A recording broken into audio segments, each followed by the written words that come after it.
Happy Rakshabandhan. Rakshabandhan की सबको बहुत बहुत बधाइयाँ और ढेर सारी शुभकामनाएं। इस दिन की प्रतीक्षा बहनें बहुत लंबे समय तक करती है। रक्षाबंधन की तैयारी में बहुत दिनों से लगी रहती है। तो ऐसा है, भाई बहन के प्रेम की अभिव्यक्ति करने का दिवस।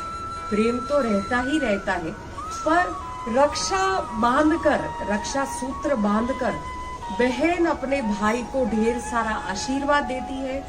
उसकी आयुष्य के लिए ईश्वर को मनोकामना करती है, प्रार्थना करती है और अपनी रक्षा के लिए भाई को विनती करती है या प्रार्थना करती है रक्षा सूत्र बांधकर।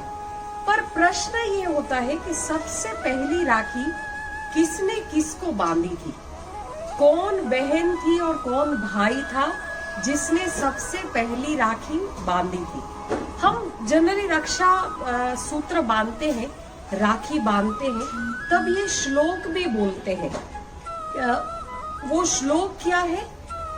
ये न बद्धो बलि राजा दानवेंद्रो महाबलः तेन त्वाम मनुबद्ध नामे रक्षम माचल माचल। ये श्लोक के साथ हम भाई के हाथ में राखी बांधते हैं। अब ये श्लोक में राजा बलि की बात की हुई है। बलि राजा की राखड़ी, कहते हैं ना, हम बोलते हैं बलि राजा की राखड़ी, राखड़ी करे रक्षा 1008 बरसनी आवरदा। यानी बलि राजा के नाम की जो राखी है, क्योंकि सबसे पहली राखी जो बांधी थी वो बलि राजा को बांधी गई थी। अब इसकी कहानी क्या है? इसकी ये बहुत सुंदर अपने पुराणों में, ब्रह्म पुराण में, अपना श्रीमद् भागवत में जहां जहां भी बलि राजा की कहानी है वहां हर एक जगह पर, पद्म पुराण में भी ये रक्षा सूत्र की कहानी का जिक्र किया हुआ है। एक ये प्रसंग बलि राजा का दिया हुआ है।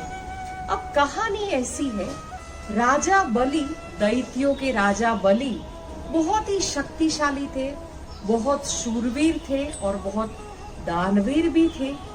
अब उनको अपने दान के ऊपर थोड़ा सा गर्व भी था। अहंकार होता है सबको, जो अपनी खूबी रहती है, खासियत रहती है। तो वैसे राजा बलि को भी एक गर्व था, पर साथ साथ में पृथ्वी पर तो उनका राज था ही था। अब राजा बलि को एक इच्छा ऐसी थी कि मुझे स्वर्ग को भी हासिल करना है। तो स्वर्ग को पाने की मनसा से राजा बलि ने अश्वमेध यज्ञ का संकल्प लिया। उन्होंने 100 यज्ञ संपूर्ण किए। बहुत ज्यादा गर्व हो चुका था। तब सारे देवी देवता जाते हैं भगवान विष्णु के पास कि अगर राजा बलि ने ये सारे यज्ञ संपन्न कर लिए हैं तो इसका राज तो स्वर्ग पर भी हो जाएगा, तो हम सब कहाँ जाएंगे? आप कुछ इसका उपाय करिए और ये दुविधा का कुछ आप अंत लाइए। भगवान विष्णु तो भगवान के पास जो भी अर्जी लेके जाता है, भगवान विष्णु उसको आशीर्वाद दे देते हैं। तो सारे देवी देवता इंद्र की बात सुनकर भगवान विष्णु तब वामन अवतार धारण करते हैं और वामन अवतार धारण करके वो पहुंचते हैं राजा बलि के पास। अब वामन रूप में भगवान वहां पर याचक के रूप में पहुंचते हैं मांगने के लिए। तो राजा बलि तब कहते हैं कि आप मांगिए, आपको क्या चाहिए? तब भगवान विष्णु जो बलि के सामने वामन रूप में खड़े थे, उन्होंने बलि से 3 पैर जमीन मांगी, 3 पग जमीन मांगी। राजा बलि ने दे दी। अब भगवान खुद वामन रूप में थे। जैसे ही राजा बलि ने 3 पग जमीन दी, वैसे ही वामन रूप से विशाल रूप में भगवान आ गए। भगवान ने अपना पहले पैर में, कहते हैं पहले और दूसरे पैर में पृथ्वी, स्वर्गलोक, पाताल लोक, सब कुछ भगवान ने कवर कर लिया।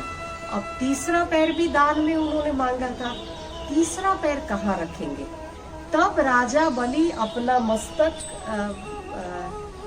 वामन अवतार भगवान के सामने देते हैं कि आप तीसरा पैर आपका मेरे सर पे रखिए।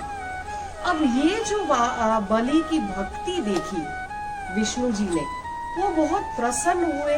उन्होंने अपना तीसरा पैर राजा बलि के सर पे रखा और उन्होंने राजा बलि को वरदान मांगने के लिए कहा कि मैं तुम्हारी भक्ति और तुम्हारी दानवीरता से बहुत प्रसन्न हुआ हूँ, तुम मांगो, तुम्हें क्या चाहिए, तुम कोई भी वरदान मांगो। तब राजा, दैत्यों के राजा जो बलि थे, उन्होंने भगवान को ये विनंती की कि आप मेरे साथ ही रह जाइए पाताल लोक में, आप मेरे पहरेदार रहिए। जब मैं सुबह उठूं तो आपका ही दर्शन हो और मेरे पहरेदार आप रहेंगे, तो रात को भी मैं जब सोने जाऊंगा तो आपके ही दर्शन करके मैं जाऊंगा। अब वरदान मांगा है भक्त ने, और भगवान तो भक्त को कभी नाराज नहीं करते। तो भगवान विष्णु कहते हैं उनके साथ उनके राजमहल में बस गए, उनके पहरेदार बनकर। अब वहां पर स्वर्ग लोक में लक्ष्मी जी उनकी प्रतीक्षा कर रही थी कि भगवान विष्णु आए ही नहीं।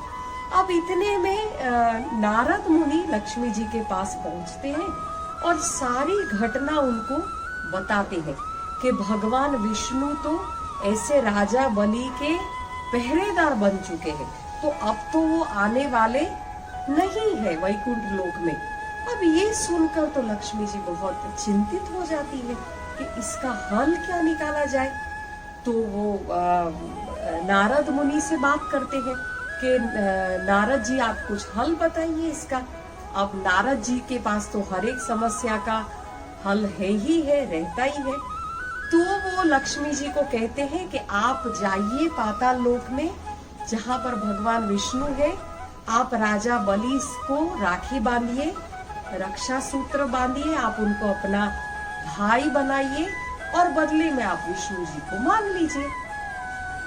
तो सारे जो पुराणों में कथा लिखी हुई है उस हिसाब से लक्ष्मी जी जाते हैं और बहुत दुखी वहां पर रूप बदल कर जाते हैं, वेश बदल कर जाते हैं और बहुत दुखी महिला राजमहल के बाहर रोती हुई देखते हैं राजा बलि और उनको पूछते हैं इतना दुखी होने का कारण, उनके रोने का कारण।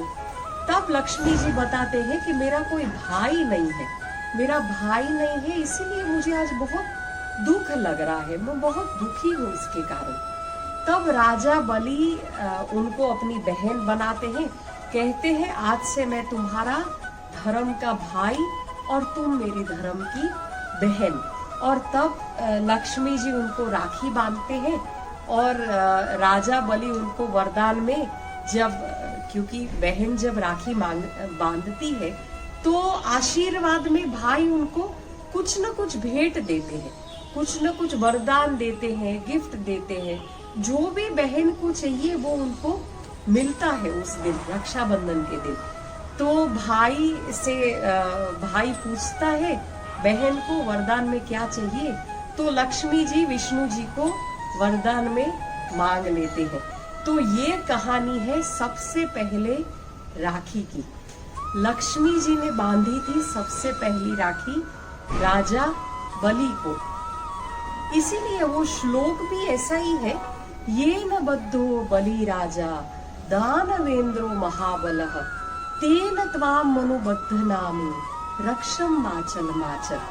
तो ये सुंदर कहानी है रक्षाबंधन की और बहुत सारे अपने हिस्ट्री में भी, अपने इतिहास में भी बहुत सारी ऐसी रक्षा बांधने की, रक्षा सूत्र, राखी भिजवाने की कहानियां हैं। जैसे चित्तौड़ के राजा, मेवाड़ का चित्तौड़, उसके राजा जो थे, उनकी विधवा पत्नी कर्णावती, जब मुगलों ने उसके ऊपर चढ़ाई की थी, तब हुमायूं को रानी कर्णावती ने राखी भेजी थी।